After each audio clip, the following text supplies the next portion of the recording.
Hey there guys, welcome back to another Fly Time Friday. Tonight I got another staple pattern for you guys. It should be in all your fly boxes if you're a trout fisherman. It's the Griffith Gnat. I'm going to show you just a little tweak to the pattern to make it a little bit more durable. Otherwise, it's the same as the original. So I'll get a fresh hook in the vise and we'll get started. So the hook I'm using is a Firehole Outdoors 419. It's a standard dry fly hook. It's a barbless hook with just a slight upturned bend. This particular one is a size 16. This is about as large as I tie a Griffith Gnat.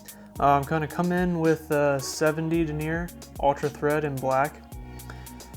And like I said, this is about as big as I tied Griffith Gnat. I'm tying the larger one just to make it a little easier to see on the camera. But I tie these all the way down to a 20, size 22 even.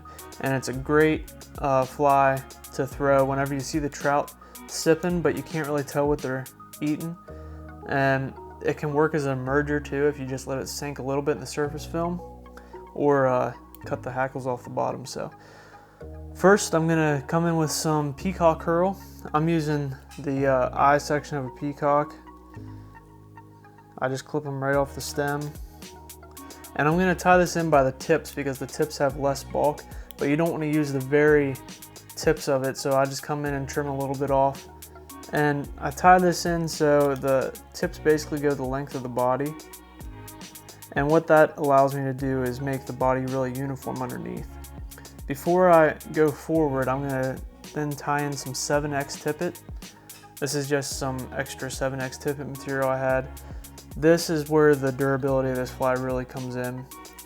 If you tie this without the tippet, it works just fine, works the same, but your durability kind of goes out the window, and a few fish in, your fly is just going to kind of fall apart once a tooth snags some of this really delicate peacock herl or the hackle. It's just going to unravel. So I'm going to go ahead and wrap this peacock herl up to the eye where I stop the thread.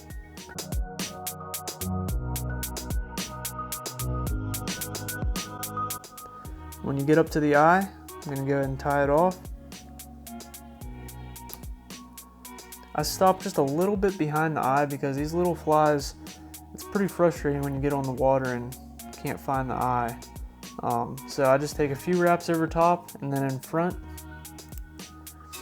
Next I'm going to come in with the hackle. I'm using a grizzly saddle hackle for this. The saddle hackles are really nice because you can tie a ton of flies out of each feather, and they become really uniform. So I'm just going to strip a few barbs off the stem to make a nice tie-in point.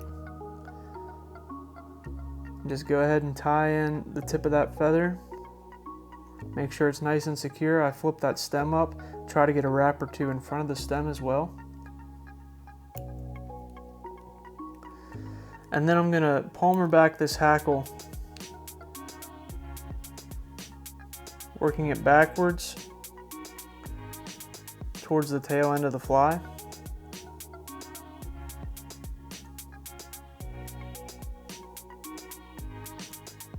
Once you get, it's just going to take half dozen wraps or so. And now with the opposite way, I'm going to take this tippet and keeping pressure on the hackle and a good bit of pressure on the tippet as well.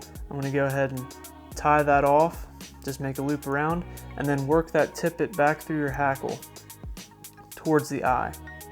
And if you do this just nice and quick and keeping some good pressure, you won't catch hardly any hackle stem or barbs. So work that all the way up towards the eye, bring it up and capture it with your thread. At this point we just need to make a couple wraps over the tippet and then a couple wraps in front of it.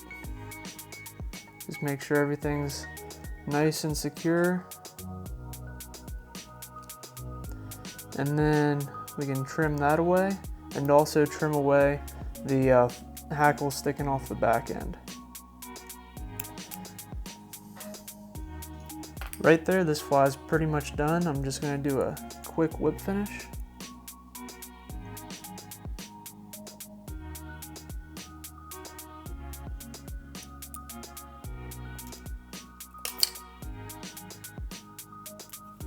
Take away some of those fibers that went astray.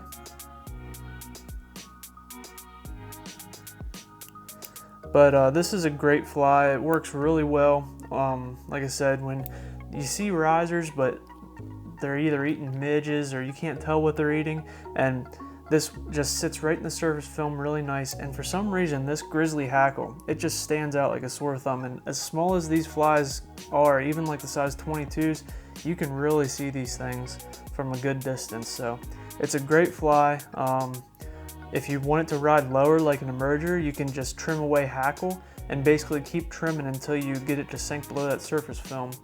And so it's a really versatile fly. You can keep the hackle, soak it with floatant, and let it ride high up on the water surface, or you can just slowly trim away this hackle and take the top or the bottom and the top, trim it flat, and just keep cutting away at it until you get it to sink. And a lot of times when those fish are eating emergers, you can get them to take one of these. So hope you guys enjoyed. Be sure to like and subscribe the video.